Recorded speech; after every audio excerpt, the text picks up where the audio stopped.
रामू। फसलें उगाता था और अपनी छोटी सी झोपड़ी की देखभाल करता था।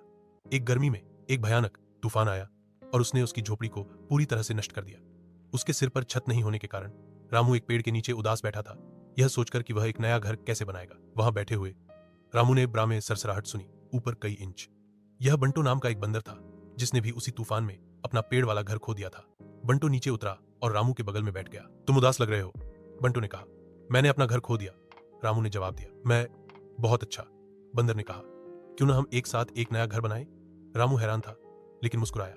यह एक अद्भुत विचार है। अगली सुबह किसान और बंदर योजना बनाने लगे।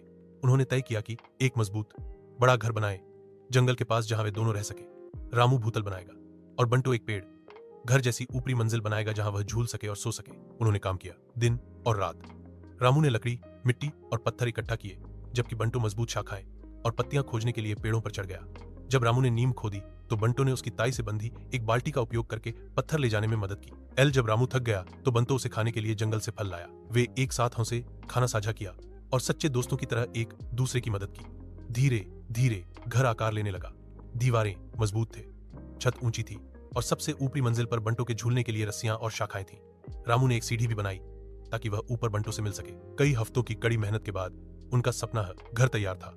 इसमें एक छोटा रसोई घर, रामू के लिए एक आरामदायक बेडरूम और बंटू के लिए एक मजेदार पेड़ मचान था। घर के चारों ओर फूल खिले थे और पक्षी हर सुबह गाने आते थे। लेकिन एक दिन एक लालची आदमी टी से गांव ने सुंदर घर देखा और उसे अपने लिए चाहा। वह रामू और बंटू को भगाने के लिए मजबूत आदमियों के साथ आया। बंदर और किसान डर गए, लेकिन उन्होंने हार नहीं मानी। उन्होंने यह घर बनाया था। प्यार और कड़ी मेहनत से वे इसे इतनी आसानी से नहीं खोने वाले थे। इसलिए बंटू ऊपर चढ़ा और पेड़ों से झूलते हुए जोर से बंदरों की आवाजें निकाली। जल्द ही दर्जनों बंदर जंगल से आए, साथ में रामू के साथ।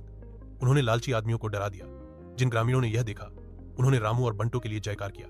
उन्होंने न केवल एक घर बनाया था, उन्होंने दोस्ती, विश्वास और टीम वर्क के साथ एक घर बनाया था। उससे दिन पर रामू और बंटू गांव में किंवदंतियां बन गए।